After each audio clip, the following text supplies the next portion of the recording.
Heart sounds, ठीक है, बात है नहीं यार। ओके जी, तो हार्ट में नॉर्मली जनाब जो साउंड प्रोड्यूस होती है, देयर आर टू टाइप्स, ठीक है, लेकिन एबनॉर्मल साउंड भी प्रोड्यूस हो सकती है। लेकिन हार्ट साउंड से पहले पहले जो मेन पॉइंट्स है वो आप लोगों को याद होनी चाहिए। देखें, physiologically there are two sounds produced in the heart. मतलब फिजियोलॉजिकल का मतलब है नॉर्मली, कि अगर एक हेल्दी बंदा है तो उसमें फिजियोलॉजिकली दो तरह की हार्ट साउंड प्रोड्यूस होती है। एक को हम साउंड 1 कहते हैं और एक को हम साउंड नंबर 2 कहते हैं, which are S1 and S2। S1 stand for sound 1 and S2 stand for sound number 2, ठीक है। फिर जो मेन पॉइंट है यहाँ पे MCQs के physiological the mechanism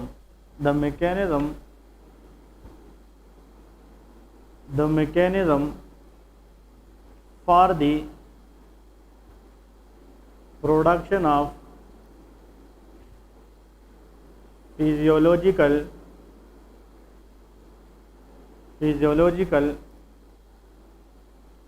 heart sound is, ये क्वेश्चन ज़रूर आते एग्जाम में, ठीक है, कि फिजियोलॉजिकली जो नॉर्मल हार्ट साउंड प्रोड्यूस होती है उसकी मैकेनिज्म क्या है, कैसे प्रोड्यूस होती है। क्लोजर ऑफ वाल्व की वजह से। जो हार्ट के अंदर वाल्व है ना, वाल्व, वो तो ब्लड आने की वजह से ओपन भी होते हैं और ब्लड जाने के बाद क्लोज भी हो जाते हैं। हमेशा याद रखें कि नॉर्मली जो साउंड प्रोड्यूस होती है हार्ट के अंदर, it is due to closure of valve. किस वजह से प्रोड्यूस होती है? Closure of valve. Opening of the valve physiologically does not produce any sound. ये MCQs है। अगर ये दरवाज़ा है ना, इसमें कोई खराबी नहीं है, तो उसको जब हम ओपन करते हैं देयर इज़ नो साउंड। लेकिन जब दरवाज़ा बंद हो जाता है तो उसकी अपनी क्या प्रोड्यूस होती है? साउंड प्रोड्यूस होती है। तो अगर कोई बंदा है, उसके हार्ट पे हम स्टेथोस्कोप रखते हैं और उसकी साउंड हमें प्रोड्यूस होती है during opening of the valve, that will be pathology. वो क्या होगी? पैथोलॉजी। जब तक बात फिजियोलॉजी की है, नॉर्मल की है, तो साउंड हमें सिर्फ किस चीज़ से मिलेगी? क्लोजर ऑफ वाल्व की वजह से। इसके बाद ये है S1 heart sound. S1 sound का मतलब ये है कि द साउंड नंबर फर्स्ट। इसकी मैकेनिज्म याद रखें। This S1 heart sound is produce due to the closure of AV valve. किस वजह से प्रोड्यूस होती है? AV valve. This sound is produced due to the closure of आप लोगों ने इस तरह लिखना है atrioventricular valve.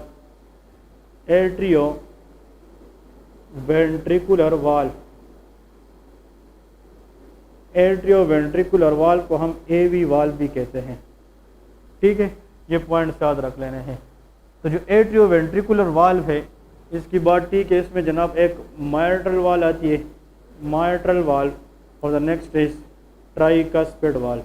These two valves together is known as atrioventricular valve, ठीक है। इन दोनों को हम क्या कहते हैं? AV वाल्व कहते हैं। अब इसके बाद यहाँ पे जनाब आप लोगों ने लिखना है कि what is meant by S2 heart sound. S2 heart sound, S2 sound. So this sound is produced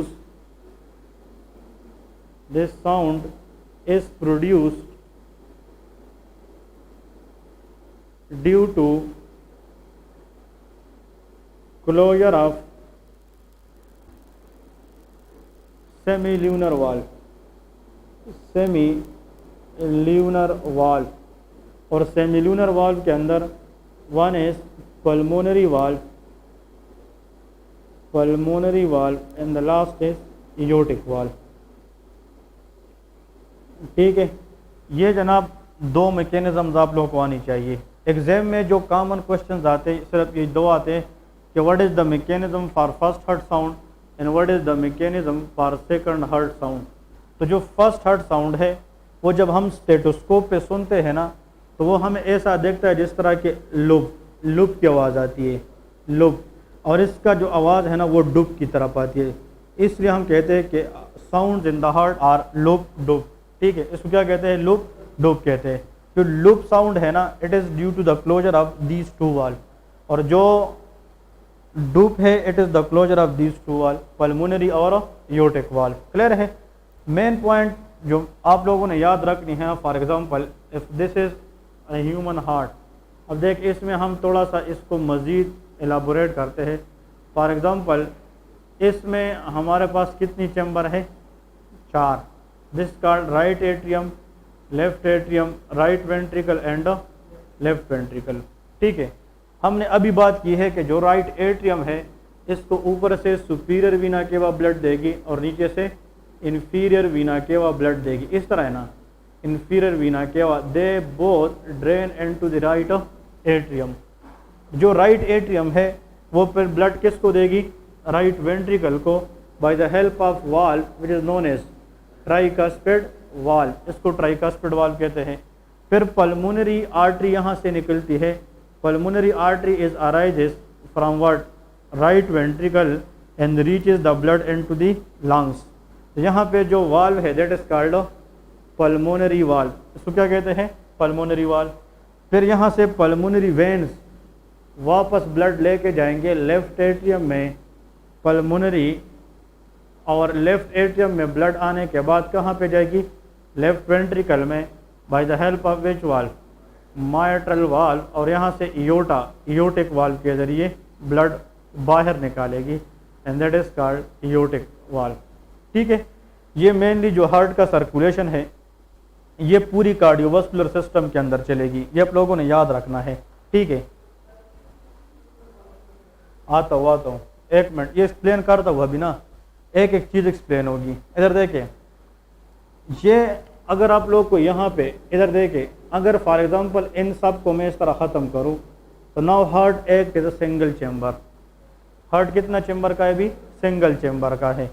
लेकिन अगर फॉर एग्जांपल यहाँ पे मैं इस तरह एक लाइन ड्रा करूँ तो ये कितने में डिवाइड हो गया? 2 में, ऊपर और नीचे। जो ऊपर है ना इससे फ्यूचर में क्या बनेगी? एट्रियास, और जो नीचे है इससे फ्यूचर में वेंट्रिकल्स बनेगी। तो anything which divide 1 into 2 in the heart is called a septum. ये क्या है? सेप्टम है। लेकिन इस सेप्टम ने 2 एट्रियास को किससे डिफ्रेंशिएट किया है? वेंट्रिकल से। इसलिए इस सेप्टम का नाम है AV septum, atrioventricular septum. This atrioventricular septum separate atria from the ventricles. और फिर अगर मैं यहाँ पे मजीद एक लाइन ड्रा करूँ, इसने 2 एट्रिया को सेपरेट किया, तो ये क्या है? एट्रियल सेप्टम, और ये क्या है? Ventricular septum. तो in the human heart there are total 3 septums. How many septums? 3। तो first septum which separate both atrias are called atrial septum, और वो सेप्टम जो 2 वेंट्रिकल्स को सेपरेट करे वेंट्रिकल सेप्टम, और वो सेप्टम जो 2 एट्रिया को 2 वेंट्रिकल से सेपरेट करे एट्रियो वेंट्रिकुलर सेप्टम उसको कहते हैं, जिसको एवी सेप्टम कहते हैं। अब यहाँ पे इस सेप्टम के ऊपर, इधर देख, इस सेप्टम के ऊपर एक वाल्व होता है, इसका नाम क्या था? ट्राइकास्पिड। और इस सेप्टम पे सेम एक वाल्व यहाँ पे है, इसको क्या कहते हैं? Mitral valve. तो mitral valve on the left side and tricuspid valve on the right side, both are present in which septum? इसलिए इन दोनों वाल्व को हम एवी वाल्व कहते हैं, एट्रियो वेंट्रिकुलर वाल्व। क्लियर है? तो आज के बाद याद रखें, जो माइट्रल वाल्व है और ट्राइकास्पिड वाल्व है, इन दोनों को कंबाइंडली हम एवी वाल्व इसलिए कहते हैं क्योंकि ये दोनों किस सेप्टम पे है? एवी सेप्टम पे है। Number 1 point. फिर नेक्स्ट आते हैं, यहाँ पे जो वाल्व है ये कौन सा है? पल्मोनरी। ये पल्मोनरी वाल्व जब कार्डियोलॉजिस्ट ने देखा ना कार्डियक सर्जरी के दौरान, इसकी जो शेप थी ना वो ऐसी थी, हाफ मून। किस जैसा? Half moon. और इसका शेप एओर्टिक वाल्व का भी कैसा है? Half moon. तो हाफ मीन, सेमी का मतलब क्या है? हाफ, और ल्यूनर का मतलब होता है moon. Lunar is the word use for moon. तो those valves in the heart which look like half moon shape, they are called semilunar valve। तो सेमिलूनर वाल्व फिर हार्ट के अंदर कौन कौन से हैं? Pulmonary valve and aortic valve. तो देखे इन दोनों वाल्व को जो नाम है वो उसकी पोजीशन पे दिया है, और इन दोनों वाल्व की जो कंबाइंड नाम है वो उसकी स्ट्रक्चर की बेस पे दिया है। तो एयोर्टिक वाल्व और पल्मोनरी वाल्व हाफ मून जैसा हमें दिखता है, इसलिए इन दोनों वाल्व का नाम क्या है, सेमिल्यूनर वाल्व है। और जो माइट्रल वाल्व है और ट्राइकस्पिड वाल्व है, they present in the AV septum, इसलिए इन दोनों वाल्व का नाम क्या है, एवी वाल्व है। ये दोनों अभी क्लियर हो गए कि नहीं।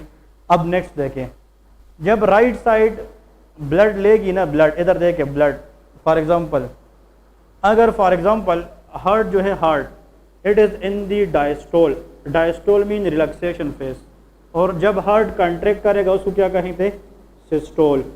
जब एक फॉर एग्जांपल हार्ट की एक चेंबर है वो डायस्टोल में है, रिलैक्स है, तो रिलैक्स स्टेट में वो ब्लड लेने की कोशिश करेगा, तो हार्ट को ब्लड किस फेज में आएगा, डायस्टोल में। तो एमसीक्यूज ये भी है कि filling of the heart occurring in diastole, लेकिन जब ब्लड से वो भर जाएगा हार्ट, उसको ब्लड को बाहर निकालना वो तब होगा जब वो सिस्टोल करे, तो ejection of the blood is occur in systole. ठीक है, तो ब्लड फिल होगा हार्ट के अंदर डायस्टोल के दौरान, और उस ब्लड को हम बाहर निकालेंगे, इजेक्ट करेंगे किस में, सिस्टोल में। क्लियर है। अब इधर देख एक कॉन्सेप्ट आ रहा है, बहुत इंपॉर्टेंट है। जब राइट एट्रियम है ना, राइट एट्रियम, ये सुपीरियर वीना केवा ऊपर से और इंफीरियर वीना केवा नीचे से ब्लड लेने की कोशिश करेगा, so this atria should be relax, क्योंकि एट्रिया को ब्लड तब मिलेगा जब वो क्या हो, रिलैक्स हो। तो इसको हम कहते हैं एट्रियल डायस्टोल। क्या कहेंगे, एट्रियल डायस्टोल। लेकिन जब राइट एट्रिया रिलैक्स होगा ना, at the same time same side पे लेफ्ट एट्रिया की भी क्या होगी, रिलैक्सेशन होगी। तो ये एमसीक्यूज याद रखें, both atria relax at the same time and both atria will contract at the same time. ये एमसीक्यूज याद रखें। अब इधर देखें एक और एमसीक्यूज बहुत आसान, अगर ये एट्रिया रिलैक्स हो गए तो ये ब्लड क्या करेगा, लेंगे, और अगर उस टाइम ये वेंट्रिकल भी रिलैक्स हुए, ये भी क्या होंगे, ब्लड लेंगे। लेकिन ये ब्लड तो तब लेंगे जब ये दोनों क्या हो जाए, कंट्रैक्ट हो जाए, क्योंकि इनसे ब्लड निकलेगा तो इनको मिलेगा ना, लेकिन इसकी कंट्रैक्शन होगी तो ब्लड आगे आएगी। लेकिन जब ये रिलैक्स होंगे तो ब्लड आगे आ सकते हैं, तो अगर उस टाइम ये रिलैक्सेशन में हो तो कोई फायदा है नहीं है। इसका मतलब कि दो एट्रिया जब रिलैक्स हो तो उसी टाइम दोनों वेंट्रिकल रिलैक्स नहीं होने चाहिए, या अगर ये दोनों कंट्रैक्ट है तो ये ब्लड नीचे देंगे, तो फिर ये दोनों क्या होने चाहिए, अगर ये भी कंट्रैक्ट होते तो कोई फायदा है। याद रखें, not all chamber at a time relax and never all chamber at a time contract. ये एमसीक्यूज है। हार्ट के अंदर सारे के सारे चेंबर न एक ही वक्त में रिलैक्स करते हैं, न एक ही वक्त में सारे चेंबर कंट्रैक्ट करते हैं। जब दो ऊपर रिलैक्स होंगे तो नीचे दो क्या होंगे, कंट्रैक्ट, और जब दो नीचे कंट्रैक्ट होंगे तो ऊपर दो क्या होंगे, वो रिलैक्स होंगे। ये बात समझ आ गई कि नहीं। सुन ले और समझने की कोशिश करे, फिर जो है ना कोई पढ़ाने वाला नहीं होगा बाद में। सुन ले, ये बहुत कॉमन है, बहुत कंसेप्चुअल है। इससे आप लोग कार्डियक साइकिल सीख सकते हैं, इससे आप लोग हार्ट साउंड सीख सकते हैं, इस कंसेप्ट से आप लोग ईसीजी सीख सकते हैं, और ईसीजी को देकर डिजीज बता सकते हैं क्लिनिकली। लेकिन अगर इसमें एक पॉइंट मिस हुआ तो फिर ये खराब कंसेप्ट ही चला गया। क्लियर है। इधर देखे, जब दो एट्रिया कंट्रैक्ट करेंगे ना तो ब्लड आगे जाएगी, तो दोनों वेंट्रिकल को क्या होना चाहिए, रिलैक्स होना चाहिए। तो ये कंसेप्ट है कि सारे चेंबर एट अ टाइम ना कंट्रैक्ट होते हैं ना रिलैक्स होते हैं, लेकिन ये बात ज़रूरी है कि दो एट्रिया रिलैक्स भी एट अ टाइम होंगे तो दोनों कंट्रैक्ट भी एट अ टाइम होंगे, दोनों वेंट्रिकल रिलैक्स भी एट अ टाइम होंगे तो दोनों कंट्रैक्ट। इसलिए कहते हैं एट्रियल सिस्टोल, एट्रियल डायस्टोल। ये नहीं है कि राइट एट्रियल सिस्टोल और फिर राइट लेफ्ट एट्रियल सिस्टोल, नहीं, atrial systole and atrial diastole. इसका मतलब क्या है कि दोनों एट्रिया सिस्टोल भी करेंगे एक जैसा और डायस्टोल भी, ventricle systole and ventricular diastole. Clear है। अब इधर देखें, जब राइट एट्रिया को ब्लड आएगी, ब्लड ये लेगी, तो उस टाइम कौन सा एट्रिया भी ब्लड लेगी, लेफ्ट एट्रिया। तो हम कहते हैं when right atria is blood taken from superior and inferior vena cava, at the same time left atrium will take blood from pulmonary vein। वो कहाँ से लेगी, पल्मोनरी। तो इसकी भी फीलिंग होगी, इसकी भी फीलिंग होगी। ये बात समझ आ गई कि नहीं। और जब ये रिलैक्स होंगे तो उसकी डायमीटर ज़्यादा होगी कि कम, ज़्यादा होगी। अब इधर देखे, जब ये ज़्यादा होगी तो लेफ्ट साइड पे इसके सामने माइट्रल वाल है और इसके सामने ट्राइकस्पिड वाल है, ये दोनों क्लोज होते हैं। लेकिन जब ये पूरा ब्लड से भर जाता है और ये भी ब्लड से भर जाता है, तो वॉल्यूम ऑफ द ब्लड की वजह से दोनों एट्रिया के अंदर प्रेशर बिल्ड हो जाता है और वो प्रेशर फॉरवर्ड वॉल्स के ऊपर फिर प्रेशर लगाने की कोशिश करेगा और pressure on the left side will be applied on the mitral wall और pressure on the right side will be applied on the tricuspid wall और इन दोनों की वजह से ये दोनों वॉल क्या हो जाएंगे, ओपन हो जाएंगे। तो कौन सा साउंड आएगा, गलत, ओपनिंग नेवर प्रोड्यूस साउंड, ये एमसीक्यूज है। Sound is always produce by closure of valve. इसलिए तो कह रहा हूं भाई थोड़ा सा जो है ना सोच कर बताया करें, सोना नहीं है। ओपनिंग से साउंड प्रोड्यूस हो ही नहीं सकती। अगर साउंड आ गई ओपनिंग से इसका मतलब इसमें कोई स्टीनोसिस है, कोई मसला है। बात समझ आए, कोई मरमर हो सकता है लेकिन साउंड नहीं हो सकता। अब इधर देखें तो यहाँ पे कोई साउंड प्रोड्यूस हो नहीं होगी। तो फिर राइट साइड से ब्लड राइट वेंट्रिकल में आएगी, लेफ्ट साइड से लेफ्ट वेंट्रिकल में आएगी। तो फिर जब ये दोनों वेंट्रिकल फिल हो जाएंगे तो ऊपर दोनों एट्रिया से ब्लड तो नीचे आ गई है ना, तो ऊपर प्रेशर ज्यादा हो गया कि कम हो गया, कम। और वो कम प्रेशर इतना नहीं होगा कि वो इन दोनों वालों को ओपन रखे ज्यादा टाइम तक। तो फिर यहाँ से जब ये सारा ब्लड नीचे आ जाता है तो फिर ये दोनों वाल क्या हो जाएंगे, क्लोज हो जाएंगे। क्या हो जाएंगे, क्लोज हो जाएंगे। और इन दोनों वाल की क्लोजर से जो साउंड आएगी उस S1 प्रोड्यूस होता है। बात समझ आ गई कि नहीं, ये क्या प्रोड्यूस होगा, S1। लेकिन लास्ट टाइम एनईबी एग्जाम में क्वेश्चन आया था आप लोगों को, लेकिन शायद आपको यह पता हो जाना कि S1 इज प्रोड्यूस तो डैश, आंसर उसका था आइसो वॉल्यूमेट्रिक कंट्रैक्शन। लेकिन ये मैं फिजियोलॉजी में बताऊंगा, ये इसका आंसर था आइसो वॉल्यूमेट्रिक कंट्रैक्शन। अगर एमसीक्यूज आ जाए तो S1 साउंड प्रोड्यूस कब होता है, एक तो यह है कि S1 साउंड प्रोड्यूस क्यों होता है, due to the closure of AV valve. एक एमसीक्यूज ये है कि कब होता है, आइसो वॉल्यूमेट्रिक कंट्रैक्शन के दौरान। अब आप लोग कहोगे कि इसका मतलब क्या है, एक मिनट में बताते हो, इधर देखे। ब्लड लेफ्ट एट्रियम से लेफ्ट वेंट्रिकल में आया, राइट वेंट्रिकल से सॉरी राइट एट्रियम से राइट वेंट्रिकल। तो जब ब्लड नीचे आया इधर देखे तो ये वेंट्रिकल भर गए ना, भर गए। अभी जब ये भर गए ना तो ये दोनों वाल क्या हो गए, क्लोज। और आगे जब ये भर गए ना तो उसने अभी क्या स्टार्ट करना है, सिस्टोल और डायस्टोल, सिस्टोल। और जब ये सिस्टोल स्टार्ट करेंगे तो उसका प्रेशर आगे वाल पे लगेगा ना, लेकिन स्टिल वो वाल पे उतना प्रेशर नहीं है कि वो उसको क्या कर सके, ओपन। तो स्टिल आयोटिक वाल भी क्लोज है और पल्मोनरी भी क्लोज है। बात समझ आ गई कि नहीं।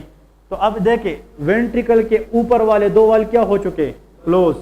आगे क्या है, बंद है। तो वेंट्रिकल के अंदर जो वॉल्यूम है, वॉल्यूम उसमें न कोई ऐड हो रहा है न उससे कोई जा रहा है, क्योंकि ऊपर भी वाल बंद है और आगे भी वाल बंद है।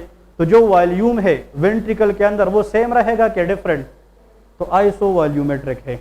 Volume of the blood will be remain same. और इस वॉल्यूम के ऊपर ये वेंट्रिकल क्या स्टार्ट करना शुरू हो जाएगी, कंट्रैक्शन। और जब ये वॉल्यूम जो है ना नीचे आएगी वेंट्रिकल में, ये कंट्रैक्शन स्टार्ट करेगी तो उस टाइम ऊपर वो वाल क्लोज हो जाएंगे ना, और उस क्लोजर से कम कौन सा साउंड प्रोड्यूस होगा, S1। तो ये कौन सा फेज है, आइसो वॉल्यूमेट्रिक कंट्रैक्शन। अब आप लोगों को ये समझ इसलिए नहीं आएगी, ये कार्डियक साइकिल हम पढ़ेंगे। कार्डियक साइकिल भी 1.5 घंटे का लेक्चर है, ठीक है। इन लोगों को पढ़ाया था लेकिन वो हम फिजियो में पढ़ेंगे। लेकिन आप लोग साइड पे इस क्लास में लिखे S1 heart sound is produced in iso volumetric contraction and it should be produced due to the closure of AV valve. बस इतना याद रखें, आगे इंशाल्लाह इसको एक्सप्लेन करेंगे, इस पर टाइम नहीं लगाते। S2 हार्ट साउंड देखे, जब फिर वेंट्रिकल भर जाएंगे तो लेफ्ट साइड पे कौन सा वाल ओपन होगा, एयोटिक वाल, और दूसरे साइड पे पल्मोनरी। जब ब्लड सारा का सारा जाएगा तो फिर ये दोनों वाल क्या हो जाएंगे, क्लोज। और इनकी क्लोज होने से जो दोनों वेंट्रिकल रिलैक्स हो जाएंगे और इसके बाद जो दोनों वाल की क्लोजर होगी इससे कौन सी साउंड आएगी, S2 हार्ट साउंड आएगी, ठीक है।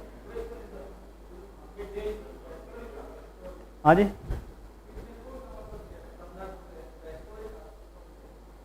ये ना डायस्टोलिक है ना सिस्टोलिक है,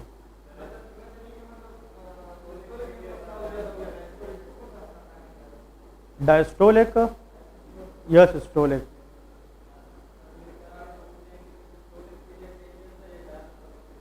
ओके, वो फेलियर की बात है ना, सिस्टोलिक फेलियर और डायस्टोलिक फेलियर दोनों डेंजरस है, लेकिन diastolic is more dangerous than systolic. The reason is कि अगर सिस्टोल मीन के ब्लड का निकलना, डायस्टोल मीन ब्लड का लेना। अगर आप ब्लड लेंगे नहीं तो क्या निकालेंगे, कुछ भी नहीं। तो पार systole we need diastole, diastole होगी तो सिस्टोल होगी ना, तो डायस्टोलिक फेलियर इज डेंजरस, क्योंकि अगर डायस्टोल हुआ और सिस्टोल नहीं हो रहा तो हम कुछ ड्रग दे सकते हैं ताकि कंट्रिक्शन बढ़ाए, लेकिन अगर डायस्टोल नहीं हो पा रहा, इनिशियल चीज़ खराब है, तो फिर सिस्टोल का सवाल ही नहीं बनता। तो diastolic failure is lethal than systolic failure. ठीक है, ये वाला, ये कार्डियक साइकिल पढ़ाऊंगा, फिजियोलॉजी में पढ़ेंगे, लेकिन उतना याद रखे S1 heart sound is produce in which phase of the cardiac cycle, isovolumetric contraction, that's it. ठीक है, आइसोवॉल्यूमेट्रिक रिलैक्सेशन। ठीक है, लेकिन इसको प्रूफ करूंगा कार्डियक साइकिल में, इसके वजह से घंटा खराब नहीं करते अभी। यहाँ तक क्लियर है? हाँ जी, ये हार्ट साउंड हमने पढ़े।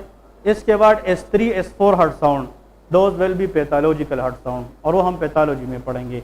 नॉर्मली एनाटोमिकल फिजियोलॉजिकल साउंड सिर्फ कितने हैं? 2। इस बुक में सिर्फ लिखा है S1 लूप और S2 as a dub. Lub is produced due to the closure of AV valve, dub is produced due to the closure of semilunar valve. AV valve present mitral tricuspid, और जो सेमिलूनर है उसमें aortic and pulmonary. Clear है? देखिए, M stand for mitral, T stand for, तो इससे कौन सा साउंड आएगा? तो M produce 1 sound, T produce 1, M1 T1 is equal to S1। हम कहते हैं कि S1 sound is the combination of mitral and tricuspid valve. इसको 1 इसलिए कहते हैं कि इन दोनों से कौन सा साउंड आएगा? 1। A2 और P2 that is equal to S2। ये हार्ट नंबर साउंड 2 प्रोड्यूस करता है। कुछ डिजीज है जिसमें, कुछ डिजीज है, देखिए पहले एयोटिक वाल्व क्लोज, फिर कौन सा क्लोज होगा? पल्मोनरी। कुछ होता है इसमें पल्मोनरी पहले होता है और एयोटिक बाद, इसको रिवर्सल ऑफ द साउंड कहते हैं। रिवर्सल ऑफ द साउंड कन कंडीशन में वो हम पैथोलॉजी में पढ़ेंगे। क्लियर है? और कभी कभार देखे S2 इधर आता है, ये एक MCQ याद रखे, इधर देखे A2 इधर आएगा, फिर नहीं है, फिर कहीं यहाँ पे पल्मोनरी बंद हो जाता है। तो ये नॉर्मल पैटर्न है कि एबनॉर्मल है? एबनॉर्मल है। लेकिन क्लोजिंग पैटर्न क्या है? नॉर्मल क्लोजिंग पैटर्न S2 का होता है कि A2 पहले हो, P2 बाद में हो, आयोटिक पहले फिर पल्मोनरी। यहाँ पे कौन सा पहले है? A, और फिर सही है, उसी रेंज में है, लेकिन इसको यहाँ पे आना चाहिए था, लेकिन ये डिले है। तो इसका मतलब ये वाइड हुआ है कि नैरो हुआ है? वाइड है। और जो वाइड है इसकी जो आने का रिदम है A2 P2, ये फिक्स है कि फिक्स नहीं है? फिक्स का मतलब यह है कि नॉर्मल वही है ना, A2 P2 है, तो वाइड क्या है? फिक्स, लेकिन एक दूसरे के साथ क्या हो चुके? स्प्लिट हो चुके हैं। इसको कहते हैं वाइड फिक्स स्प्लिटिंग। और ये MCQ जब आ जाए ना, ये उन बच्चों में होता है जिन बच्चों की एट्रियम में डिफेक्ट होता है, ASD पेशेंट में होता है। लेकिन अब आप लोग कहोगे कि ASD क्या है? Cyanotic heart disease, bluish discoloration baby, जब हम पैथोलॉजी में पढ़ेंगे फिर समझ आएगी। इसलिए मैं ज़्यादा चीज़ें यहाँ पे नहीं कवर कराता कि फिर पैथोलॉजी की फिर ज़रूरत नहीं पड़ती ना। एनाटमी की चीज़ एनाटमी से पढ़ेंगे, उसकी फिर पैथोलॉजी से पढ़ेंगे। ये इसलिए आप लोग को ऐसा ना हो कि आप लोग घर जाकर किससे सुन ले कि आप लोगों ने चलो हार्ट पढ़ा है, A2 P2 क्या है, फिर आप लोगों को सर ने तो पढ़ाया नहीं। ये सिर्फ हम एनाटमी की हार्ट पढ़ रहे हैं, फिजियो उसकी अलग है, पैथो उसकी अलग है, फार्मा उसकी अलग है, वो हम अलग पढ़ेंगे। ठीक है, ओके जी। इसके बाद आप लोग लेके कंडक्टिंग सिस्टम। हाँ जी,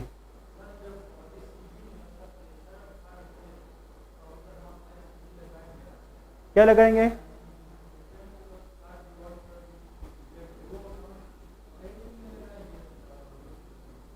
ओके, हाँ, तो अब ये क्वेश्चन भी हाई यील्ड पैथोलॉजी है, और ये क्वेश्चन वो जवाब दे सकते हैं जिसको एरिथमियाज आते हो। Arrhythmias you people don't know. Arrhythmias नाम सुना है कि नहीं? इसका क्वेश्चन है arrhythmia base. Defibrillator as a instrument which can defibrillate the heart to decrease arrhythmias. Flickering जिसको कहते हैं, इस तरह हार्ट की फ्लिकरिंग को एरिथमियाज कहते हैं। तो कभी कभार फ्लिकरिंग में हार्ट रेट बढ़ जाता है, उसको टेकी एरिथमियाज कहते हैं। कभी कभार कम हो जाते हैं, उसको हम ब्रेडी एरिथमियाज कहते हैं। फिर एरिथमियाज 2 घंटे का लेक्चर है, ठीक है ना। लेकिन इसका सवाल यह है कि इमरजेंसी में अगर एक पेशेंट है और उसको जनाब सडन कार्डियक डेथ हो जाए, ठीक है, sudden cardiac death, but what is meant by sudden cardiac death? What is sudden cardiac death? बस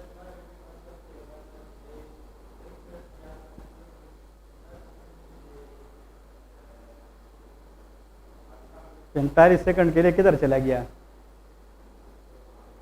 कोमा में तीन चीज़ें कौन बता सकता है? उसने अभी बात की है ना, number 1 is heart failure, number 2 is sudden cardiac death, number 3 is cardiac arrest. इसमें क्या फ़र्क है?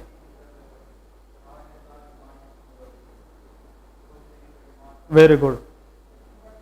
1 मिनट में नॉर्मली जो ह्यूमन हार्ट है वो 5 लीटर ब्लड निकालता है, क्योंकि ये हेड से लेकर टोस तक जितनी भी आर्गन है उसकी अपनी अपनी डिमांड है कि मुझे इतना ब्लड मिलेगा तो मैं काम करूँगा, वरना मैं नहीं करूँगा। कितना लीटर चाहिए?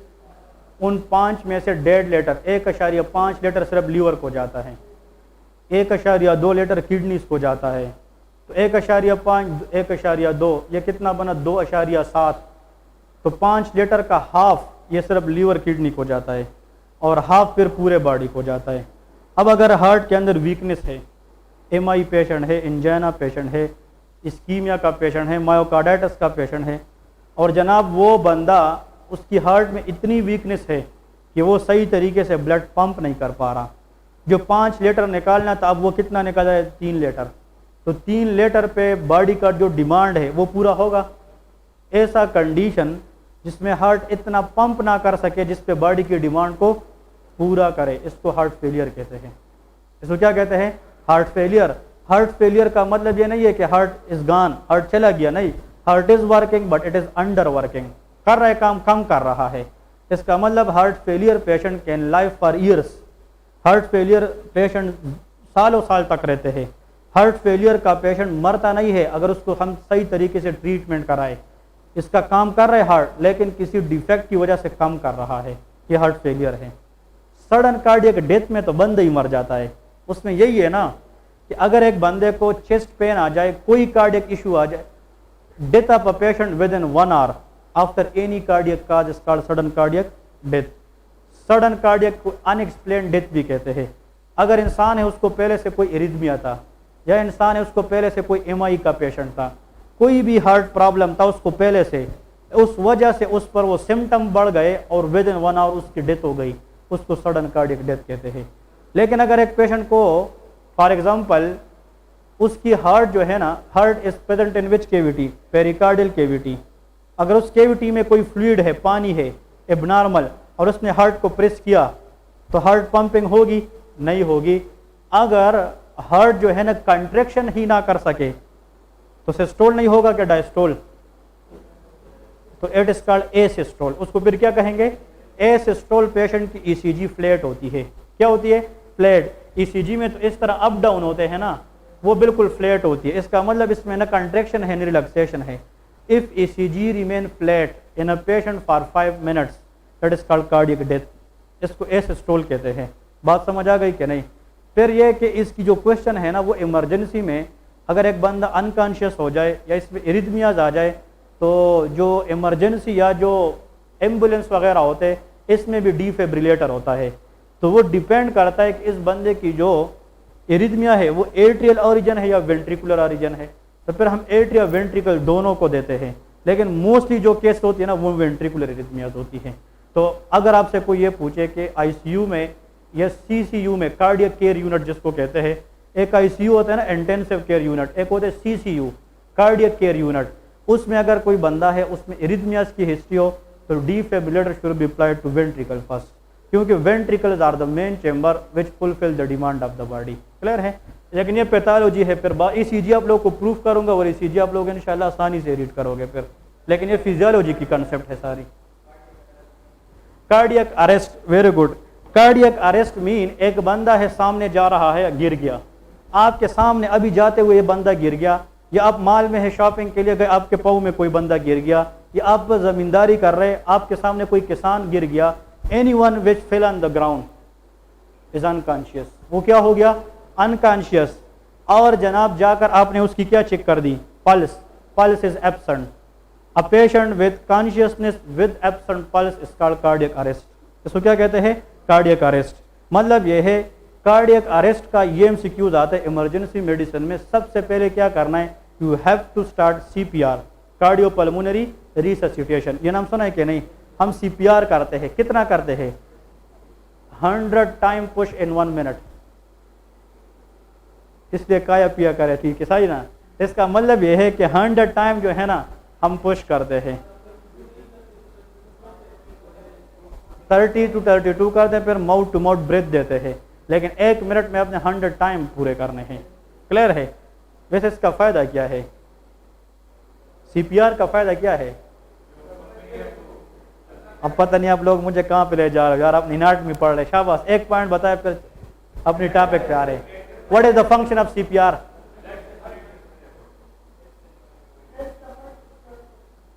नहीं, इधर देखें, इस टाइम अल्लाह ना करे अगर किसी का हार्ट जो है ना एसिस्टोल में चला गया। फॉर एग्जाम्पल एक बंदा है, उसका हार्ट बिल्कुल काम करना छोड़ दिया, सिस्टोल ही खत्म हो गया, फिर भी कुछ ब्लड ऑलरेडी ब्लड ने हार्ट ने क्या किया है, निकाला है। बात समझ आ गई कि नहीं? कुछ ब्लड हार्ट से रिसेंटली निकला है, वेसल में है, लेकिन उस वेसल में वो ब्लड को आगे ले जाने के लिए फर्दर ब्लड आना चाहिए। अब वो स्टॉप हो गया, बंदा गिर गया, तो जो ब्लड नीचे जाना था वो तो जाएगा, लेकिन ऊपर अगेंस्ट द ग्रेविटी ब्रेन तक ब्लड जाने के लिए हार्ट की प्रेशर चाहिए कि नहीं? अब अगर वो हार्ट का प्रेशर चला गया तो ब्रेन को जो वेसल गया है उसमें ब्लड है कि नहीं? है, लेकिन अब वो आगे नहीं जा रहा। तो ये CPR इसलिए करते ताकि उस वेसल को हम कंस्ट्रक्ट करें, और कंस्ट्रक्ट करके जो निकला हुआ ब्लड है उसको एटलीस्ट कहाँ तक पहुँचाए? ब्रेन तक। और ब्रेन तक अगर हम तकरीबन कुछ ml तक भी ब्लड दे दे और ऑक्सीजन मिल जाए, the patient will wake up, वो कॉन्शियसनेस से वापस आएगा। लेकिन CPR जो है ना, ये सिर्फ पेशेंट की डेथ चांसेस कम कराता है, but it not prevent the death. ये डेथ प्रिवेंट नहीं कर सकता, लेकिन it decrease the chances of a death. लेकिन यह कि ये पेशेंट को हॉस्पिटल तक ले जाने के लिए थोड़ा सा ड्यूरेशन बढ़ाता है। लेकिन अगर आप CPR करके बंदे को छोड़ दे, he will be fall down again. इसलिए चाहते हैं कि अगर वो बंदा आ जाए कॉन्शियसनेस स्टेट में, तो उसको जितना हो सके जल्दी हॉस्पिटल ले जाए। बात समझ आ गई कि नहीं? Whatever you did the patient outside the hospital as a doctor, कोई भी काम अगर आप करें किसी बंदे के साथ regarding CPR, regarding mouth to mouth breath, regarding respiratory rate, जो भी है, और एक बंदा अगर अनकॉन्शियस हो जाए, ये भी सुन ले, खेत वगैरह में अब फॉर एग्जाम्पल काम कर रहे, उसकी सुपाइन पोजीशन में इस लेग को एलिवेट करें। अगर आप लेग एलिवेशन करेंगे, blood flow to the heart क्या हो जाएगी? ज़्यादा। और जब blood flow to the heart ज़्यादा होगी, कार्डियक आउटपुट थोड़ी बहुत बढ़ जाएगी, पेशेंट ठीक हो सकता है। बात समझ आ गई कि नहीं? मेरा मतलब यह है कहने का आखिरी बात कि whatever we did to the patient outside the hospital, that is called BLS, basic life support. इसको क्या कहते हैं? Basic life support.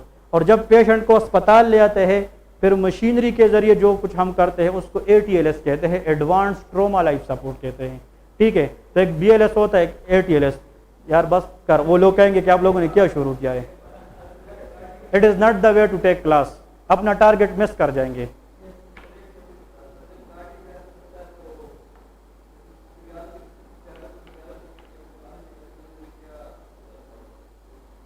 When there is cardiac arrest, how you will know physiologically? This is the question.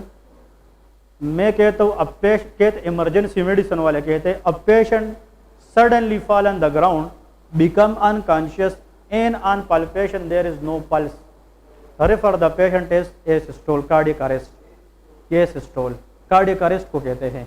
लेकिन when you did the ECG, it will be flat ECG on investigation, unconsciousness with absent radial pulse, that will be the hallmark of cardiac arrest or asystole। Clear है? अब आप लोगों के जहन में जितना भी आप लोगों के पास कॉन्सेप्ट है, जहां जहां से सुना है, वो आप मुझ पे अप्लाई कर रहे हो। हाँ, okay, it is a good question. ठीक है, लेकिन all these thing will be solve according to the lectures we will attend. यार अभी तक आप लोगों को मैंने एक सिस्टम भी नहीं पढ़ाए हैं। हम तो CNS, CVS, ये सारी चीज़ें पढ़ेंगे ना, but brain can survive without oxygen for round about 90 second to 120 second, मतलब 1.5 मिनट से लेकर 2 मिनट तक ब्रेन सर्वाइव कर सकती है।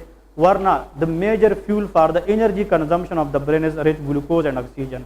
इसलिए the most sensitive cell which is damage due to decrease oxygen is neurons. वो क्या है? न्यूरॉन है मोस्ट सेंसिटिव। ऑक्सीजन ना होने की वजह से 2 MCQs और जहन में आ गया। यार पता नहीं आप लोग कहाँ का। ठीक है, अगर MCQs ये आ जाए ना, एक होती है एस्कीमिया, एस्कीमिया मीन डिक्रीज ब्लड, एक होती है hypoxia, decrease. The most sensitive cell to hypoxia? Answer is neuron. But the most sensitive cell to ischemia, myocardial cell in the heart. ये भी MCQs है. अगर ब्लड कम हो ना, ब्लड, तो जरूर नहीं है कि उसमें ऑक्सीजन भी कम होगा, हो भी सकता है, ना भी हो सकता है, क्योंकि oxygen flow in the blood, oxygen can carry by haemoglobin. कौन कैरी करता है? हीमोग्लोबिन. और haemoglobin is a part of RBC. RBC is a red blood cell, blood में होता है ना. तो अगर इस्कीमिया है, उसमें ऑक्सीजन कम हो भी सकते हैं, ना भी हो सकती है, लेकिन हाइपोक्सिया में हमेशा ऑक्सीजन क्या होगी? कम. तो दो चीज़ें बस याद रखें, अगर याद रखने वाली है, FCPS पे भी पूछते हैं. The hypoxia most sensitive cell is neuron, ischemia की most sensitive cell is myocardial cells in the heart. बस क्या और कुछ है? कि वैसे हमने आधा घंटा जो है ना फ्री में करवाए, ठीक है, मुझे कुछ नहीं, लेकिन जो चीज़ सोचे वो, हाँ वो तो ठीक है. इस तरह तो फिर हफ्ते में एक डिबेट्स करेंगे 1 घंटे के लिए, ठीक है, जनरल नॉलेज. ओके जी,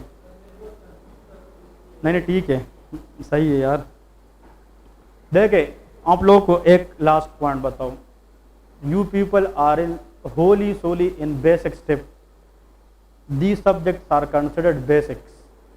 जब आप लोग इंशाल्लाह स्टेप 1 पास करेंगे ना, स्टेप 1, ठीक है, then you people will join us as a clinical medicine. Clinical medicine को पढ़कर आपको इतना फील होगा कि यार मैं भी कुछ हूँ. आप लोगों को अपने आप से थोड़ा सा उम्मीद पैदा हो जाएगा.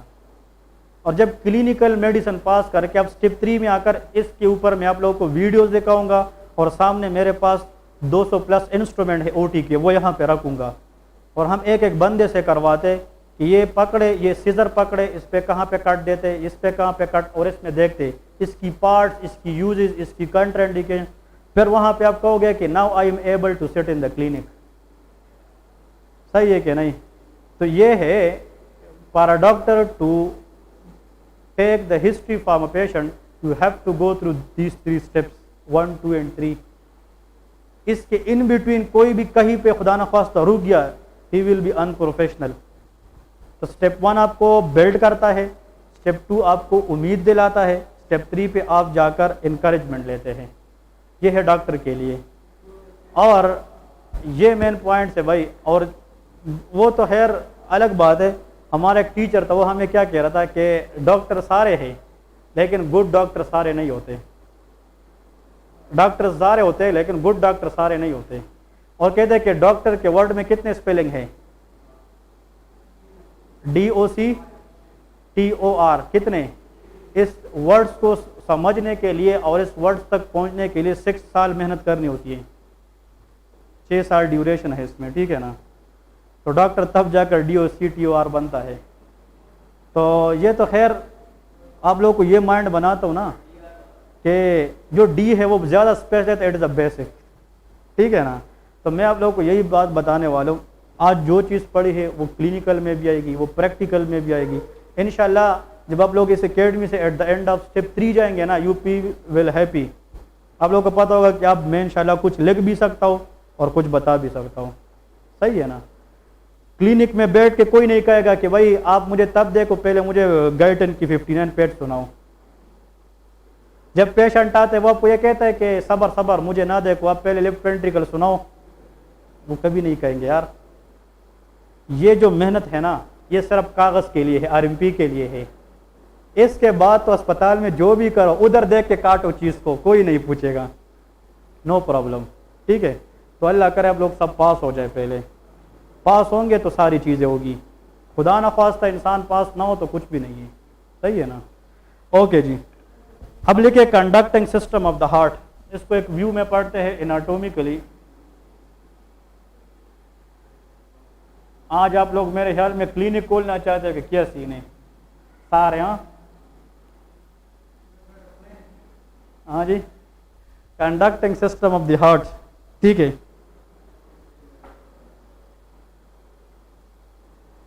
व्हाट इज, आप लोगों से क्वेश्चन, व्हाट इज मीकोबाल? मीता कोबाल एक नाम सुना है, इंजेक्शन भी है, गोली भी है. ये कोबालामीन है. कोबालामीन इज विच विटामिन? B12. कल मुझे एक बंदे की फ़ोन आया, वो फार्मासिस्ट है, कहते यार मैंने एक पेशेंट को लेकर ना, एक फीमेल थी, कि मैंने कहा कि उसको विटामिन B12 दे दे। वो मुझे कहता है कि यार म्यूकोबाइल दूंगा लेकिन इसमें तो विटामिन B12 नहीं है, इसमें कोबालामीन है। मैंने कहा इसका दूसरा नाम है, खुदा के बंदे, ठीक है ना। और वो मुझसे आगे से आर्गू भी करता है, कहते नहीं सर आप गलत है, आप फिर से देख लें। देख, if you don't know the knowledge you don't should argue with others.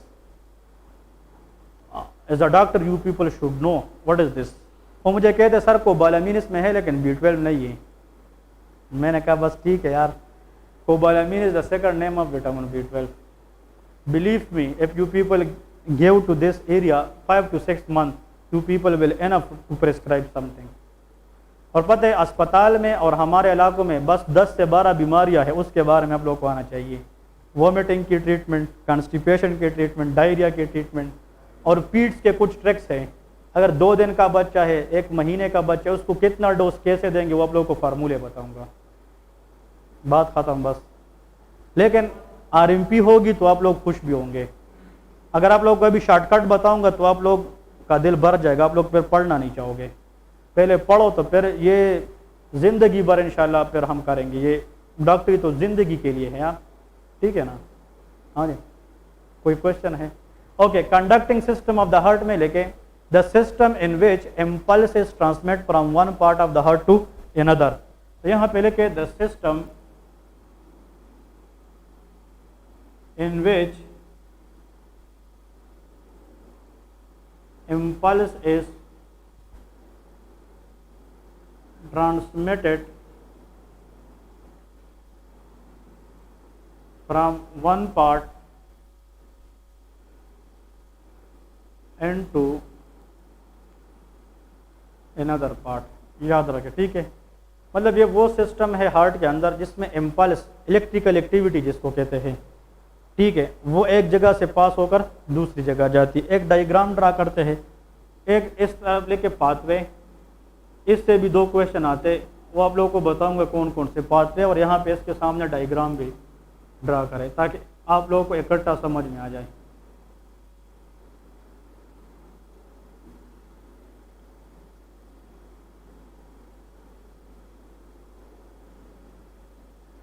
What is this? Right atrium, left atrium, right ventricle and, अब इधर देखे, हाँ, इस राइट एट्रियम के ऊपर वाले हिस्से में, इधर upper part of the right atrium में पोस्टीरियरली, इसके पीछे अपर पार्ट में यहाँ पे होता है SA नोड। ये नाम सुना है? That is called SA node. SA node is made up of cells. ये किससे बना होता है? सेल से। but it is present on the upper part of right atrium on the back side, posterior side। अगर आप राइट एट्रियम की upper part को फ्रंट से देखेंगे तो आपको ये नजर नहीं आएगी। ये राइट एट्रियम की किस साइड पे है? बैक साइड पे। तो हम SA नोड, ये कौन सा सेप्टम है? AV septum. एक इसके ऊपर यहाँ पे एक नोड होता है, that is called AV node. इसको क्या कहते हैं? AV node. शायद ये नाम आप लोगों ने सुने हो, SA node and AV node. इसका जो पूरा नाम है इसको कहते हैं साइनोएट्रियल नोड। SA नोड का पूरा नाम क्या है? Sinoatrial node. और ये AV सेप्टम पे है तो एट्रियोवेंट्रिकुलर नोड उसको कहते हैं, ठीक है। ओके, अब इधर देखे, हाँ, याद रखना है कि जो इम्पल्स है ना, जो इलेक्ट्रिकल एक्टिविटी है हार्ट के अंदर, वो हमेशा के लिए फिजियोलॉजिकली नॉर्मल वो जनरेट होगी SA नोड से। कहाँ से? SA node. एक और MCQs कि यहाँ पे अगर ये एक सेल है, इधर देखे, हाँ, ये बहुत इंपॉर्टेंट पॉइंट है, बहुत लाइफ के लिए। सेल है, कुछ चीज़ें होती है जो सेल से बाहर पाई जाती है जैसा कि सोडियम, कुछ चीज़ें होती है जो सेल के अंदर ज़्यादा होती है जैसा कि पोटासियम, ठीक है। These things are called electrolytes. क्या कहते हैं? Electrolyte. Any charge particle is called electrolyte. अगर वो नेगेटिव चार्ज हो फिर भी इलेक्ट्रोलाइट है, अगर पॉजिटिव चार्ज हो तो फिर भी इलेक्ट्रोलाइट है। लेकिन वो इलेक्ट्रोलाइट जिस पे कौन सा चार्ज हो? नेगेटिव, उसको एनायंस कहते हैं, और जिस पे पॉजिटिव चार्ज हो उसको कैटायंस कहते हैं। क्लियर है? अब इधर देखिए, हम कहते हैं कि जो नॉर्मली MCQs है, दिस इज एक्स्ट्रा सेलुलर और this is called intra. Normally within the cell the most abundant electrolyte is potassium. ये क्या है? पोटासियम। पोटासियम सेल को पोटासियम बैग्स भी कहते हैं कि सेल जो है ना ये पोटासियम की थैली है, उसके अंदर क्या पड़े है, पोटासियम। अब इधर देखे, ये कंसेप्ट जिसने सीख लिया उसने ईसीजी सीख लिया और इसने कंडक्टिंग सिस्टम भी सीख लिया। इधर देखे, थोड़ा सा ध्यान देके, यहाँ पे इस सेल के ऊपर कुछ चैनल्स पाए जाते हैं, these are called different channels, रास्ते हैं इस तरह सेल के मेम्ब्रेन में। अब इन चैनल्स के जरिए कुछ चीजें अंदर आएगी, कुछ चीजें सेल से बाहर जाएगी। मैं एक और सेल भी लेता हूँ, ये भी एक सेल है, इधर देखे, इसमें भी अपने क्या है, चैनल है इस तरह, क्लियर है। याद रखें ये चैनल नॉर्मली क्लोज होते हैं, जब इस चैनल को हम बाहर से छेड़ते हैं ना, छेड़ते हैं, दिस इज कॉल्ड स्टिमुलस। इसको क्या कहते हैं, stimulus. What is stimulus, any change from external और इंटरनल इज कॉल्ड। मैं दौड़ता हूँ, मेरी हार्ट को बात पहुंचती है ब्रेन से कि भाई आपने ज्यादा काम करने, बंदा दौड़ रहा है, स्टिमुलस है कि नहीं। Any stimulus to this cell it will create the channel to open. इसका मतलब यह है कि सेल के मेम्ब्रेन में जो चैनल्स होती है नॉर्मली बॉडी के अंदर वो क्लोज होती है जब सेल किस में हो, रेस्ट में हो। लेकिन अगर सेल को हम छेड़े, स्टिमुलस दे, तो क्या होता है, ओपन होता है। लेकिन एमसीक्यूज ये है, अगर ये एक सेल है, बॉडी में एक सेल ऐसा भी है, कुछ सेल ऐसे है कि उसके अंदर जो चैनल है वो पैदाइश से लेके आखिरी दम तक क्या रहते हैं, ओपन रहते हैं, उसको कोई स्टिमुलस की जरूरत नहीं होती। बात क्लियर है। लेकिन ये बॉडी में कुछ फ्यू सेल है और ये बॉडी के 99% सेल है। 99% सेल में नॉर्मली चैनल क्या होते हैं, close, but they open upon stimulus. लेकिन कुछ एरिया के सेल पहले से क्या होते हैं, ओपन। अब ये एमसीक्यूज है कि वो कौन से एरियाज के सेल है जहां को ओपन करने के लिए चैनल को हमें स्टिमुलस की जरूरत नहीं है। Those are the cell from which SA node is made. SA node के अंदर जो सेल्स है ना, उसके अंदर चैनल हमेशा क्या होते हैं, ओपन होते हैं। लेकिन इस एट्रियाज और वेंट्रिकल की जो सेल है ना, उसको स्टिमुलस की जरूरत होती है ताकि उसमें हम चैनल ओपन कर सके। बात क्लियर है। तो अगर हम स्टिमुलस देंगे ना, इधर देखे, जब हम स्टिमुलस देंगे तो फिर सबसे पहला चैनल जो सेल में ओपन होता है वो सोडियम होता है। कौन सा होता है, सोडियम। तो सोडियम हमेशा कहाँ पे ज्यादा होता है, तो हाइयर कंसंट्रेशन से हर एक चीज कहाँ जाती है, लोअर, इसका डिफ्यूजन। तो ये सोडियम बाहर से किधर आएगी, तो अंदर जितना सोडियम बढ़ेगा तो सेल के अंदर कौन सी चार्जेस बढ़ेगी, ये एमसीक्यूज याद रखें। When cell become more and more, that is called depolarisation. इस स्टेप को क्या कहते हैं, डीपोलराइजेशन। क्लियर है जी। और अगर हम सोडियम पोटेशियम को निकाले या क्लोराइड को अंदर करें, सेल क्या हो जाएगा, दैट इज कॉल्ड रीपोलराइजेशन। तो when the cell become depolarise, it's mean positively charge. और अगर सेल रीपोलराइज है तो क्या है, नेगेटिव चार्ज। अब एमसीक्यूज, अगर बाहर यहाँ निकाल दे या बाहर से क्लोराइड अंदर डाल दे, लेकिन देखे निगेटिविटी तब आएगी जब या तो पॉजिटिव को निकाले या नेगेटिव को अंदर डाले, दोनों की वजह से क्या होगी, नेगेटिविटी आएगी। लेकिन सेल अगर नेगेटिवली चार्ज ज्यादा है, रीपोलराइज सेल है, अगर ज्यादा पॉजिटिव है तो, और याद रखें sign for the stimulation of cell is depolarisation. Cell तब स्टिमुलेट होगी, एक्टिव होगी जब वो क्या हो, डीपोलराइज हो। ये एमसीक्यूज याद रखें। लेकिन अल्लाह ताला ने जो यहाँ पे चैनल है ना, ये बगैर स्टिमुलस के क्या रखे हैं, ओपन। और यहाँ पे जो मेन चीज अंदर जाएगी ना, वो क्या है, कैल्शियम है। ऐसे नोड के अंदर पहला क्या चीज जाएगी, कैल्शियम।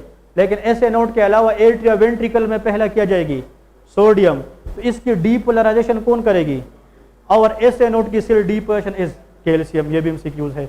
ऐसे नोड भी हार्ट में है, एट्रिया वेंट्रिकल भी हार्ट में है, लेकिन ऐसे नोड के जो सेल है उसकी depolarisation is dependent on calcium influx. Influx mean अंदर जाना। और जो एट्रिया वेंट्रिकल है उसकी depolarisation is dependent on sodium influx. ये बात समझ आ रही क्या नहीं। अब इधर देखें, याद रखे, मैं लिख सकता हूं कि S A node cell produce their own impulse without stimulus or presence of stimulus, without stimulus, क्योंकि उसमें चैनल क्या होती है, ओपन होती है।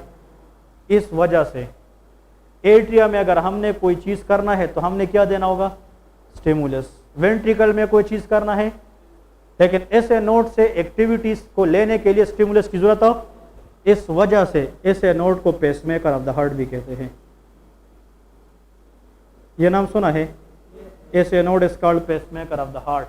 द रीजन इज कि this SA node has the ability to produce their own impulse without any stimulus, और इस प्रॉपर्टी को हम ऑटोमेटिसिटी कहते हैं। ऑटोमेटिक इम्पल्स आता है बगैर स्टिमुलस के। और ऐसे नोड के सेल स्टिमुलस डिपेंडेंट है कि इंडिपेंडेंट, इसलिए ऐसे नोड के सेल को ऑटोमेटिक सेल भी कहते हैं। कौन से सेल? ऑटोमेटिक। अब इधर देखिए, ऐसे नोड जब इम्पल्स पैदा करेगा ना, तो वो इम्पल्स फिर ऐसे नोड किसको भेजेगा? शाबाश, AV नोड को भेजेगा। ये MCQs है। लेकिन AV नोड को जब इम्पल्स आएगा तो दोनों एट्रिया से गुजर के आएगा कि नहीं? ये MCQs है। जब ऐसे नोड से इम्पल्स AV नोड की तरफ आता है तो 3 रास्तों से आता है। कितने रास्तों से? 3। दीज एरियाज या 3 areas is called internodal pathways. इसको क्या कहते हैं? Internodal pathway. इसलिए देखे, पाथवे का मतलब क्या है? रास्ता है। Inter mean in between, nodal mean 2 node, ऊपर ऐसे नोड, नीचे AV नोड। तो 2 नोड के दरमियान पाथवे को हम क्या कहते हैं? Internodal pathway. इधर पाथवे को देखे, इम्पल्स कहाँ से प्रोड्यूस हुआ था? SA node. S1 कहाँ पे हुए? ठीक है ना, SA नोड। ठीक है, और ये SA नोड से होते हुए, ज्यादा मुश्किल कंसेप्ट बच्चों को ना बताए यार, ठीक है।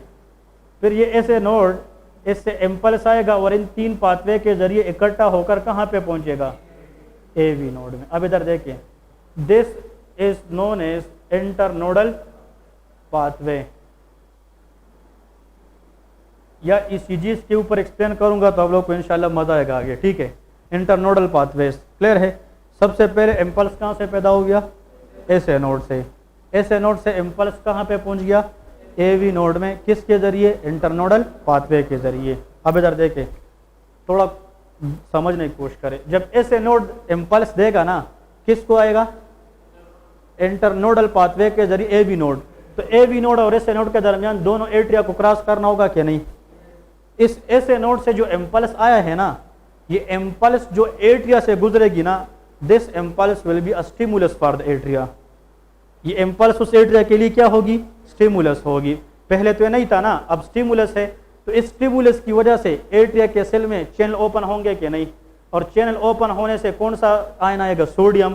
तो एट्रिया के सेल क्या होंगे? डीपोलराइज। और जब वो डीपोलराइज होंगे, डीपोलराइज तो एक्टिवेट होंगे कि इनहिबिट? एक्टिवेट। तो कॉन्ट्रैक्ट करेंगे तो ब्लड आगे वेंट्रिकल को पहुंचाएंगे। बात समझ आ गई कि नहीं? ब्लड कहां को पहुंचाएंगे? वेंट्रिकल को। फिर आ रहा हूं, लेकिन वो जब इसने एट्रिया को कॉन्ट्रैक्ट किया और ब्लड आया, तो जब ब्लड वेंट्रिकल आएगा तो वेंट्रिकल किस में पड़े होंगे? रिलैक्सेशन स्टेट में। अब इधर देखे, वो कहां पे पहुंच गया वो इम्पल्स? अगर ये AV नोड ना होता, AV नोड ना होता, ये हटाते हैं, तो फिर इसने तो फायर कर दिया ना, तो ये फायर रास्ते में किसको कॉन्ट्रैक्ट करता? एट्रिया। और डायरेक्ट कौन भी कॉन्ट्रैक्ट होता? तो all chamber at a time contract कर सकते हैं? नहीं। इसलिए एट्रिया और वेंट्रिकल के दरमियान अल्लाह ने AV नोड रखा है। बात समझ आ गई कि नहीं? नाउ क्वेश्चन ये है, ये इम्पल्स जब कहाँ पे आता है? तो ये AV नोड के अंदर ये इम्पल्स 0.1 सेकंड तक रह जाता है। ये 0.1 सेकंड टाइम के लिए इम्पल्स रहता है। इसलिए कि अगर ये इधर पे स्टे ना करे, ये किसको डायरेक्ट आएगा? वेंट्रिकल को। और ऊपर तो वो कॉन्ट्रैक्ट है ना, ये भी कॉन्ट्रैक्ट होंगे, तो कोई फायदा नहीं है। नाउ क्वेश्चन ये है कि जब ये 0.1 सेकंड स्टे करेगा ना, बात समझ आ रही कि नहीं? तो उस टाइम में कौन से कंट्रैक्शन खत्म होगी? एट्रिया की। और एट्रिया की जब कंट्रैक्शन खत्म होगी तो ये किस में जाएगी? रिलैक्सेशन में। तो फिर इसकी क्या होनी चाहिए? तो इसलिए फिर वो इम्पल्स नीचे आकर ये कंट्रैक्ट करेंगे। इसका मतलब ये है, ये कितना टाइम ये डिले करेगा? कितना टाइम के लिए? जितने टाइम के लिए दोनों एट्रिया क्या हो? कंट्रैक्ट। तो इसका मतलब अगर 0.1 सेकंड तक मैं ये बात करने लगा हूं, अगर ये दोनों कंट्रैक्ट हो और ये ना होता, फिर ये दोनों भी कंट्रैक्ट हो, फिर कोई फायदा नहीं है। ये दोनों जितने टाइम तक कंट्रैक्ट हो, उतने टाइम तक ये इम्पल्स कहाँ पे नहीं जाना चाहिए? वेंट्रिकल में। ये बात तो समझ आ रही कि नहीं? तो मुझे नहीं पता है भाई कि इसका कंट्रैक्शन टाइम कितना है, लेकिन वो मुझे इधर से पता चलता है कि अगर ये 0.1 सेकंड तक रुकता है और उसके बाद नीचे जाता है, इसका मतलब कि इन दोनों एट्रिया की कंट्रैक्शन टाइम भी कितना है, 0.1 सेकंड है। ये बात समझ आ गई कि नहीं? तो 0.1 सेकंड टाइम तक दोनों एट्रिया क्या करेगी, कंट्रैक्ट करेगी, और उतने टाइम तक ये इम्पल्स यहाँ पे क्या करेगी, डिले करेगी, और इसके बाद किस में आएगी, वेंट्रिकल में। तो इस ए वी नोड के अंदर इम्पल्स डायरेक्ट जाएगी या delay, A V nodal delay. और this is the MCQs which is round about is equal to 0.1 second. और इस ए वी नोडल डिले की वजह से सारे chamber at a time contract नहीं होते।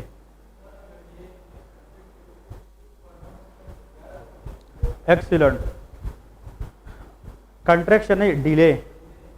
अगर इधर देखिए, अगर ये डिले 0.1 सेकंड से 0.2 0.3 इस तरह तक गई, इसका मतलब A V node is unable to generate impulse in the ventricle on time. This is called heart block. इसको क्या कहते हैं, हार्ट ब्लॉक। फिर ये भी प्रूफ करूंगा, first degree heart block, second degree and third degree heart block, वो इससे ही प्रूफ होता है। बात समझ आ गई कि नहीं? यार इधर देखे, एक छोटा सा पॉइंट बताता हूँ, ज्यादा डिटेल नहीं जाता।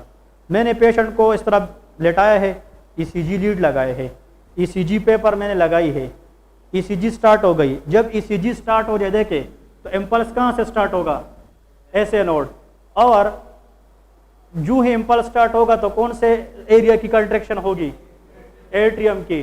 तो एट्रिया कंट्रैक्शन ये एक एक्टिविटी हो गई कि नहीं, और उसकी वजह से ईसीजी पेपर पे इफेक्ट पड़ेगा कि नहीं। और एट्रिया की जो कंट्रैक्शन है वो ईसीजी पेपर में इस तरह से पी वेव, इसको क्या कहते हैं, पी वेव। फिर जब एट्रिया कंट्रैक्ट होगी तो उस टाइम इम्पल्स कहाँ पे है, हाँ, ए वी नोड में। और ए वी नोड के अंदर इम्पल्स डिले है, कोई काम कर रहा है नहीं, तो कोई एक्टिविटी होगी, इसलिए फिर ईसीजी में फ्लैट लाइन होता है।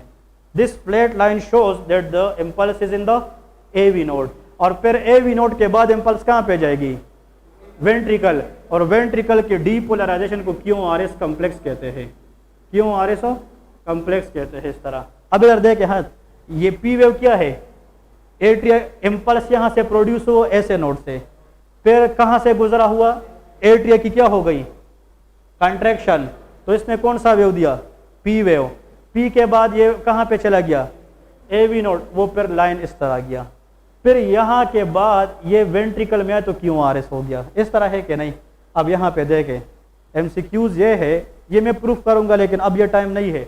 मेरा मतलब ये है, अगर पेपर में आ जाए देखे कि ये क्या है, ये ए वी नोडल क्या है, डिले, ये कितना सेकंड है, तो ये एट्रियल कंट्रैक्शन भी कितना होगा, बात समझ आ गई? यहाँ से देखे, ये start of the P wave है, start of the P wave, इधर से लेके इस ए वी नोडल डिले तक, इसको कहते हैं पी आर इंटरवल। क्या कहते हैं, पी आर इंटरवल। लेकिन अगर पी के एंड से लेके यहाँ तक ले लेना, इसको कहते हैं पी आर सेगमेंट। इसको क्या कहते हैं, पी आर सेगमेंट। ये नाम सुने हैं कि नहीं, पी आर इंटरवल और पी आर सेगमेंट। लेकिन अभी फिर से बता रहा हूँ, मुझे उस साइड पे ना ले जाए, कोई फायदा नहीं है, ठीक है। जब तक आप फ्रेश माइंड से ईसीजी नहीं पढ़ोगे ये समझ नहीं आएगी। ईसीजी का जो पेपर है वो भी प्रूफ करूंगा कि इसको कैसे करते हैं, ठीक है। लेकिन नहीं जाते उधर पे, ठीक है। I would not try to say something, फिर घंटा और कोई फायदा नहीं है। वैसे भी पढ़ने पे तो हमने पढ़ना है अपने टाइम पे ना, तो मेरे ख्याल में अब डिस्कस करने कोई तुक नहीं है। इस तरह है, एक पॉइंट मुझे बताए, इम्पल्स कहाँ से स्टार्ट आएगी, फिर इंटरनोडल पाथवे के जरिए किसको जाएगी, ए वी नोड। ए वी नोड के बाद जो इम्पल्स वेंट्रिकल में आएगी ना, सबसे पहला स्ट्रक्चर जो वेंट्रिकल में होता है उसको कहते हैं bundle of his, that is called bundle of, ये नाम सुना है, bundle of his. Bundle of his is a structure in ventricle. बात समझ आ गई? इधर देखे, ये जो स्ट्रक्चर है वेंट्रिकल का, इसको क्या कहते हैं, बंडल ऑफ हिस। और बंडल ऑफ हिस से एक ब्रांच राइट वेंट्रिकल को गई है और एक को लेफ्ट, तो इसको राइट बंडल ब्रांच कहते हैं और इसको लेफ्ट बंडल ब्रांच कहते हैं। बात क्लियर है? तो देखिए, right bundle branch will be converted into right bundle branch और लेफ्ट बंडल ब्रांच, और ये दोनों ब्रांचेस फिर छोटे छोटे ब्रांचेस देंगे, फिर इट्स कॉल्ड परकंजीस फाइबर। ये भी नाम सुना होगा, दैट इज कॉल्ड परकंजीस फाइबर। इससे छोटे छोटे इस तरह फाइबर ने परकंजिस फाइबर, और ये परकंजिस फाइबर तक जब इम्पल्स आ जाता है उस वजह से वेंट्रिकल स्ट्रांगली कंट्रैक्ट करते हैं और ब्लड आगे निकलता है। बात क्लियर है? तो देखे इम्पल्स कहाँ से जनरेट हुआ था और कहाँ पे एंड हुआ? परकंजिस पे। तो एक पार्ट से इम्पल्स आया ट्रांसमिट होके दूसरे पार्ट तक, ये कंडक्टिंग सिस्टम है। कंडक्टिंग सिस्टम की इनिशिएशन कौन करता है? SA node. और इसमें स्लोवेस्ट कंडक्शन वाला बंदा कौन है? एवी नोड, क्योंकि इसके अंदर इम्पल्स डिले होता है। तो ये याद रखें, initiation for conducting system is called SA node, but the slowest conduction will be seen in AV node. ये एमसीक्यूज है। और the fastest conduction is seen in Purkinje fibre. वो किस में होता है? परकंजिस। 3 पॉइंट बता रहा हूं। Initiation of conducting system is because of SA node, slowest conduction is seen in AV node, और fastest conduction is seen in Purkinje. एक और भी ऐड ना करे, बताऊंगा, सिर्फ सुन ले ताकि आप लोग का माइंड बने। Blood supply to the heart is maintained by coronary artery. कौन सी आर्टरी? कोरोनरी। सिर्फ coronary artery. But coronary artery has 2 types, right coronary artery और ये मैं पढ़ाऊंगा। इस तरह है ना, एमसीक्यूज है, आउट एमसीक्यूज, यू असेंबली तक भी आउट एमसीक्यूज है। All the components of conducting system, मैंने क्या बताया? All the components of conducting system. उसमें कौन कौन से कंपोनेंट आते हैं कंडक्टिंग में? SA node, internodal pathway, AV node, Purkinje fibre, left bundle branch, ये सारी all components of the conducting system of the heart is supplied by right coronary artery. कौन सी आर्टरी? एक्सेप्ट, अब एक्सेप्ट की वो एमसीक्यूज है। Accept right bundle branch which is supplied by left coronary artery, which is supplied by left coronary artery. SA node supplied by right coronary, right coronary, right coronary, right coronary, right, except right bundle branch block which is supplied by the branch of left coronary artery. तो ये है कि जितने भी component है वो right coronary artery supply करते हैं, लेकिन एक बंदे के अलावा, राइट बंडल ब्रांच के अलावा, जो कौन सप्लाई करेगा? Left coronary. तो एमसीक्यूज है कि नहीं?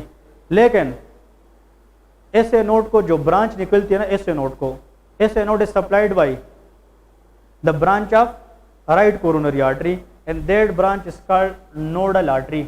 इसको क्या कहते हैं? Nodal artery. Nodal artery is the artery which supply SA node. और ये किसकी ब्रांच होगी? राइट कोरोनरी आर्टरी की। बात समझ आ गई कि नहीं? मैंने जो एग्जाम दिया था ना, उसमें क्लियर कट आया था कि SA node is the initiator of conducting system which is mainly supplied by the branch of which artery? Answer will be right coronary artery। और right coronary artery की वो ब्रांच जो SA node को supply करेगी उसको हम क्या कहेंगे? नोडल आर्टरी कहते हैं। तो ये पॉइंट्स ज़रूर याद रखें और इससे क्वेश्चन ज़रूर आएंगे, ठीक है? So these are the main points which is everyone should remember. ये मैं पढ़ाता हूँ। Right coronary artery, right bundle branch block, right bundle branch, left coronary artery.